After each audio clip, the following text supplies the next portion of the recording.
Ons pastoor praat so 2 Sondae terug in die kerk en hy sê, op 'n stadium het hy sy vrou se skaal gevat, toe hulle nog baie jonger was, en hy het hom in die asblik gaan gooi, want as hy op die skaal klim en sy het gewig opgetel, dan chop almal in die huis af. Maar wanneer sy op die skaal klim en sy het gewig verloor, dan is sy so vriendelik soos nog iets. En toe het hy net besluit, hy gaan nou nie dat die skaal sy omgewing bepaal nie.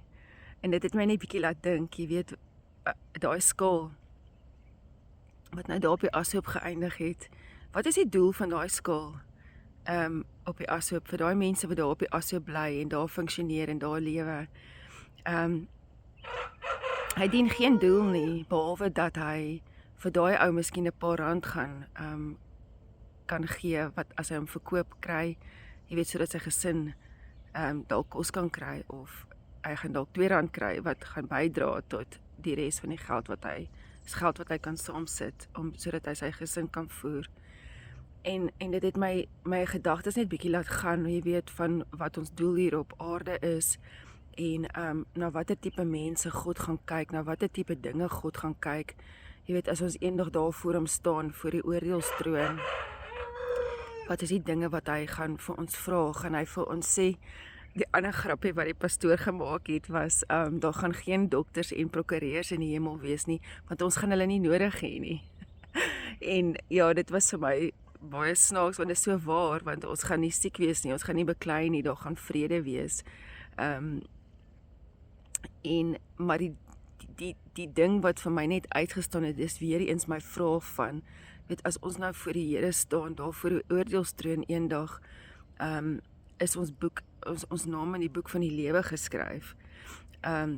Is dit die ding wat ons nastreef, want God gaan nie kyk na die hoeveelheid egskeidings wat ons, jy weet, laat gebeur het as 'n prokureur nie, of die hoeveelheid operasies wat ons gedoen het, en suksesvolle operasies wat ons gedoen het nie. Ek dink persoonlik eerder gaan die Here kyk na wat het jy gedoen met die platform wat vir jou gegee is. Het dit vir jou gegaan net oor status en die titel wat jy daarmee dra, of het dit vir jou gegaan oor wat God vir jou gegee het, en om jou platform te gebruik om mense na Jesus toe te vat? Het dit vir jou gegaan net oor geld? Of het dit vir jou gegaan oor jy weet, om, soos ek sê, om 'n verhouding met jou vrou te bou, of met jou man, of met jou gesin? God gaan nie vir jou sê, well done, omdat jy soveel tyd weg van jou huisgesin afgespandeer het nie. Hy gaan eerder vir jou sê, well done, dat jy 'n goeie man was vir jou vrou, en 'n goeie pappa vir jou kinders. Skus, ek praat nou met die mans hier, maar dit geld vir ons vrouens ook, jy weet, ons wat werk, ons wat tyd wegspandeer, geld op onsself die hele tyd. Jesus het gewys, jy weet, wat God se hart is toe hy gebore is, in 'n perdestal of in 'n dierestal. En hy het gewys, dit is sy hart. So ek glo daai man langs die pad wat loop, wat sy hele huis saam met hom dra. Hy dra sy klere, hy dra sy kos, hy dra sy plastiek sakke sodat hy nie nat reën nie. Hy dra sy komberse vir die winter dat hy nie kan koud kry nie. Ek glo in my hele hart, dit is die man aan wie God gaan verskyn. En ek sê nie, hy gaan nie aan ons soos 'n Saggeus wat in die boom geklim het, weet, hy was 'n tollenaar, hy het mense besteel, hy het mense, jy weet, hy moes geld insamel, en ek sê nie, God gaan nie aan hulle, gaan nie aan so 'n persoon ook verskyn nie, want God gaan verskyn aan die mense wat opreg hunker na 'n verhouding met hom, wat opreg elke dag voor Jesus stil raak en by Jesus hoor. Ons is tans op die oomblik besig met 'n vas by ons kerk, waar, jy weet, elkeen na Jesus kom, na die dorsvloer, en vra dat die Here goeders aan ons openbaar. En ja, ek moet sê een van die belangrikste goed wat ek graag wil hê die Here moet aan my openbaar is sy doel vir my lewe hier op aarde en sy doel vir my kinders en my man se lewe, sodat ons dit kan voluit lewe, sodat ons dit kan volbring. En dat ons die ander goed wat net geld steel en tyd steel, en tyd weg van Jesus afsteel, dat ons daai goed kan neerlê by Jesus se voete en kan fokus op die dinge wat ware vrede bring, wat ware rykdom bring, wat daai dors les, soos Jesus aan die vrou by die put gesê het, ek is die lewende water. En daar is die dinge wat ek nastrewe, en daar is die dinge wat ons moet nastrewe as kinders van God, glo ek.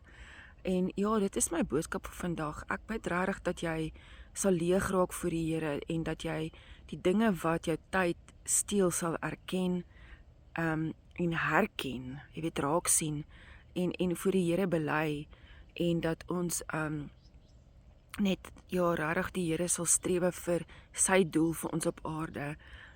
Dat ons ophou sal die dinge nastrewe wat titels bring en wat erkenning bring en wat ons op 'n platform plaas, maar eerder die goed wat ons daar bring waar ons by Jesus se voete is, waar ons uitstrek na sy kleed en net om aan sy kleed te raak, waar ons soos daai vrou wat sy dogter jy weet besete was, gesê het, Here, maar selfs die honde moet eet. Selfs hulle moet die krummels van weet die baas se tafel af eet. En dis ons moet, jy weet, ons moet daai dinge nastrewe. Ons moet die Here strewe na die dinge wat regtig die Here se hart vir ons openbaar, en dat ons sy stem hoor, sodat ons kan besluite maak volgens sy woord, sy wil vir ons lewens, en ophou besluite maak wat vir ons wêreldse aansien gee. So ek bid regtig saam met julle dat julle daardie dinge sal soek en dat julle sal besef, dat ons almal sal besef die dinge wat ons onsself mee besig hou wat nie daar moet wees nie, en dat die Here net vir ons sekere dinge sal openbaar en sal wegvat en losmaak, en dat ons voor die Here sal troon sal kom, en dat ons die waarheid sal hoor. Die waarheid sal hoor wat God met ons spraak, die naam wat God ons noem, want daarin is ons vrede, daarin is ons vervulling, die goddelike werk wat hy vir ons het, nie die ding wat titels bring, en soos ek sê, ons op 'n platform plaas nie, maar die ding, daardie goddelike werk, daardie hemelse werk, wat hy vir ons gegee het, daardie naam wat hy vir ons gegee het, want daarin is ons vervulling, daarin is ons vrede, daarin is ons, daarin kan ons funksioneer, waarlik funksioneer, om vir ander mense 'n getuienis te wees, want dit is God se laaste opdrag, gaan wees 'n getuienis, en wees lief vir jouself en vir jou naaste, en ja, as ons nie lief is vir onsself nie, hoe kan ons lief wees vir ander? Ware liefde kom van God af, ware liefde kom van alles neerlê,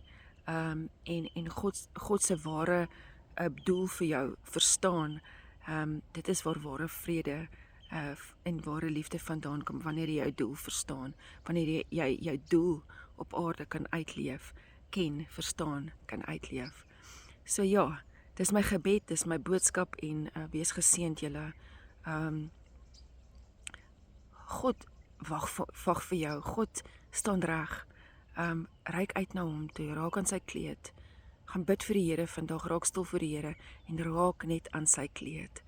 Hy kan nie wag dat jy net met hom wil praat nie. Hy's 'n gentle papa. Hy is nie soos die papas wat ons op aarde het, die voorbeelde wat ons hier het nie. God is liefde, en hy love jou. Maak nie saak wat jy gedoen het nie, hy love jou. Hy love jou met alles. Hy weet. Praat net met hom. Deel met hom die dinge wat jy oorskaam kry, die dinge wat jy voor bang is, die dinge wat jy dink hy nie kan hanteer nie. Deel daai dinge met hom. Hy kan nie wag om van jou te hoor nie. Wees geseënd julle.